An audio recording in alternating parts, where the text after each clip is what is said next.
In November 2023, even before Poggy's presence in the Giro d'Italia 2024 was confirmed, we at this channel had already warned you.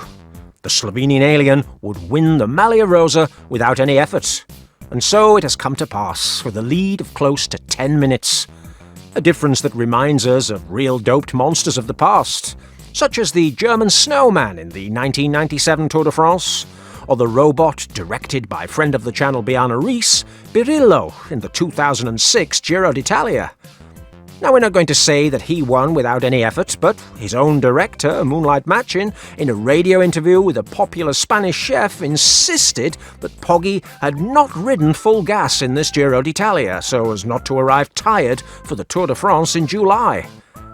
Now, from this humble channel, we not only believe Dracula Gianetti's right-hand man in the Saunier Duval team, we're also sure that they somewhat tempered their intentions to win more stages with the Slovenian monster, or even with the fresh-faced evergreen Rafa Majka, just as they did in the past with the youngster Leonardo Piepoli.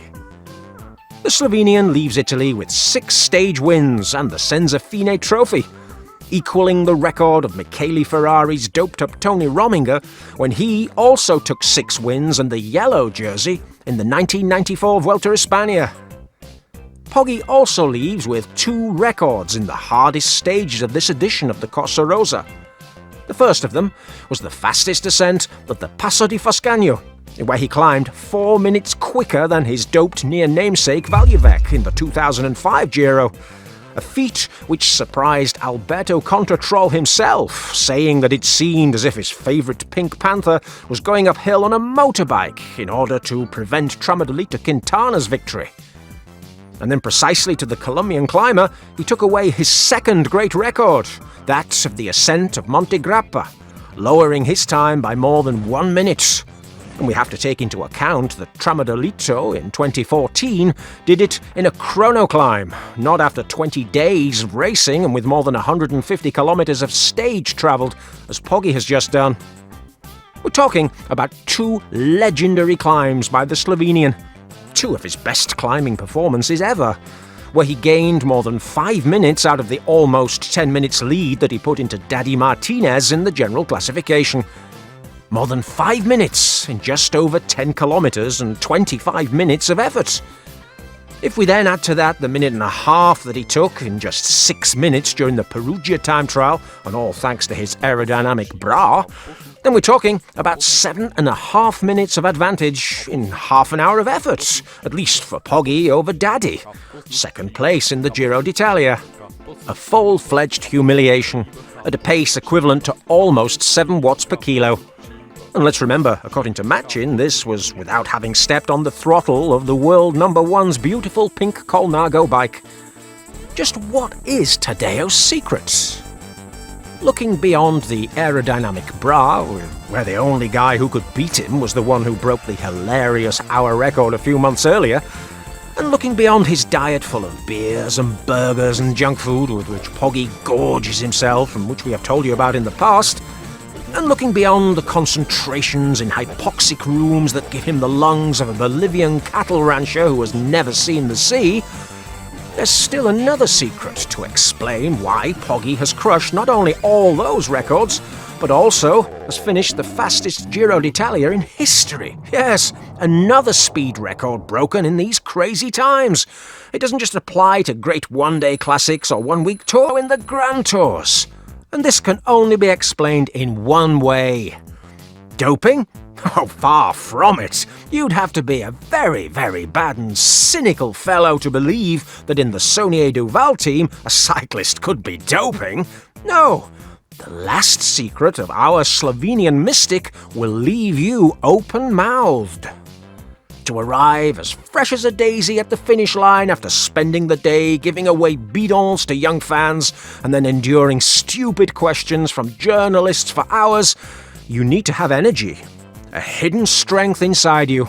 And thanks to the nutritional advances in the sport over the last 5 years, science followed to the letter by Poggy & Co., we can understand why, just after the podium ceremony, the best cyclist of the last 40 years still has the strength to fulfill a romantic date with his famous and beautiful partner. How does he do it? Very easily. Urska Ziggart's boyfriend doesn't just eat industrial pastries and chicken curry, he eats the breakfast of champions. In 1995, it was Enevit Indurain who ate these popular bars along with orange juice that helped him to crush doped monsters like Alex Zuller or our friend of the channel and faithful follower Biana Reis. And Big Mig did it totally clean. And Gorka Prieto, Poggy's Spanish nutritionist, has revealed the secret for his alien to keep breaking the records of dirty doped times without resorting to cheating. For Poggy takes advantage of the most important stages and gets up early and eats breakfast like a contestant on the reality show Survivor after winning a reward test. The Slovenian arrives at the hotel's free buffet and leaves nothing for the poor tourists staying in those dirty French and Italian mousetraps. He spends 40 minutes eating omelette sandwiches with sourdough bread, rice porridge with strawberries and blueberries, and then delicious waffles with peach and strawberry jam.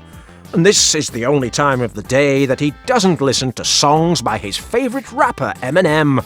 Instead, he listens to Charlie Waffles' hits, Bye Bye Boobies 'Cause I'm a Big Kid Now. Oh yes, this is the music that motivates the Slovenian to smash the rest of the riders in the peloton. I guess now they've finally got it. Hypoxia, beer, bras, more beer, state-of-the-art bikes, waffles, beer, and rap music. That's how Poggy won in Europa and Perugia and Prati di Tivo and Livigno and Montepana and Montegrappa. The dinosaur organizer must be happy because for the first time that he spent €2 million on a foreign star after throwing so much away with Lance or Pierre Baguette or the friend of Dr. Cecchini's son or Focus in Evenepoel, it's all paid off for him. The fans are happy with a guy who puts on a show and circus acts to entertain them. We're happy because we have content to spare with the most magical and cleanest performances ever. Happy that for the first time since the doped Tony Rominger in 1995, a guy wears the maglia Rosa on the second day and gets to the finish without having taken it off for a second. We're all happy that a boring race has flourished again, and it's done so with a guy who, if he wanted to, could have sent Daddy Martinez and the Welsh alcoholic to a deficit of more than 15 minutes, and done so easily.